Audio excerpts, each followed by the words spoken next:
Alors ça y est, me voilà arrivée au bout de la boucle des 5 km. C'était mon défi aujourd'hui, trouver cette fameuse boucle pour faire ces foulées nocturnes au mois de septembre. Donc là j'ai bien repéré quasiment tout le chemin. Malheureusement il y a une petite partie de la boucle que j'ai pas pu aller explorer parce que c'était un peu des chemins cachés par les arrières avec peu de passages. J'étais toute seule et j'ai fait une mauvaise rencontre, donc j'ai vite fait demi-tour pour me retrouver sur la bonne route. Non, pas la bonne route en fait, pour me retrouver sur une route passante parallèle à celle que j'aurais dû prendre. Donc je pense que j'ai mis 50 minutes là à faire mes 5 km, 50 minutes pendant lesquelles j'ai couru. J'ai marché, je me suis un peu arrêtée, j'ai fait des demi-tours parce que parfois je me trompais de route avec mon plan là qui est dans les mains. Mais mon objectif c'était pas de faire les 5 minutes en courant, les 5 km en courant, c'était pas non plus de faire le meilleur temps.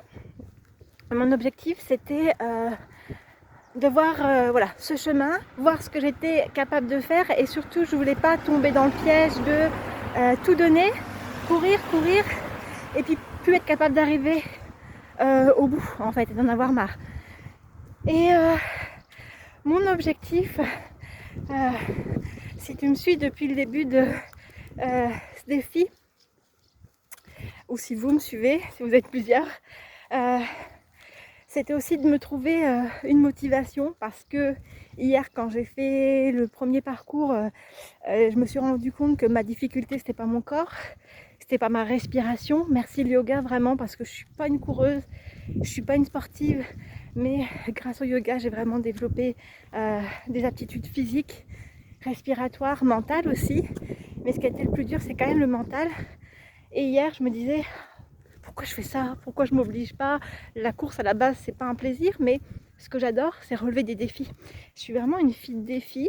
Et puis comme j'ai la chance de pouvoir proposer une séance de yoga de 30 minutes avant le départ de la course aux coureurs, pour moi ne pas faire partie de cet événement au complet, ne pas courir, c'était comme il allait manquer quelque chose. Donc évidemment que je vais courir, je vais faire ce que je peux. Et donc c'était vraiment le mental, me dire qu'est-ce que... je sais pas si vous m'entendez bien là avec les voitures qui passent. Quelle est la motivation? Pourquoi je fais ça? Parce que j'avais toujours cette petite voix dans la tête qui me disait allez arrête, c'est pas grave.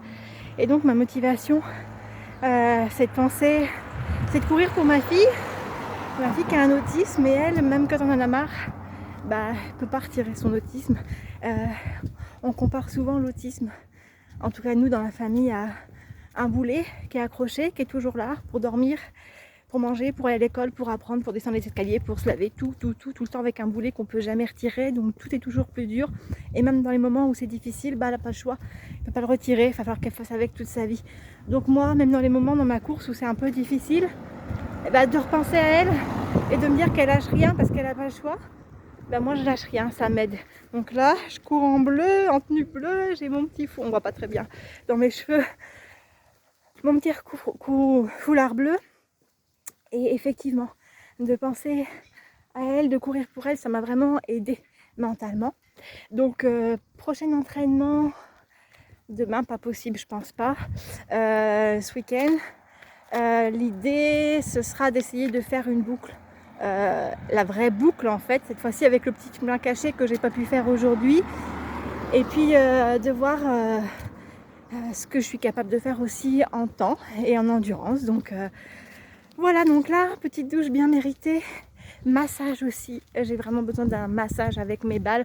Je pense que là, je ne les ai pas avec moi mes balles, mais sur une des prochaines vidéos, je vais faire je vais vous montrer comment je me sers de mes balles parce que ce matin, je les ai utilisées pour me masser un peu les parties de tension de mon corps et je me suis rendu compte que la petite course d'hier que j'avais faite, déjà, elle avait réveillé des tensions sur la cuisse, le côté de la cuisse, les muscles fessiers.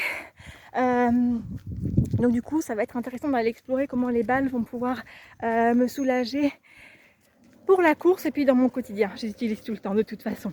Alors voilà, prochaine vidéo, l'heure du prochain entraînement. À très bientôt.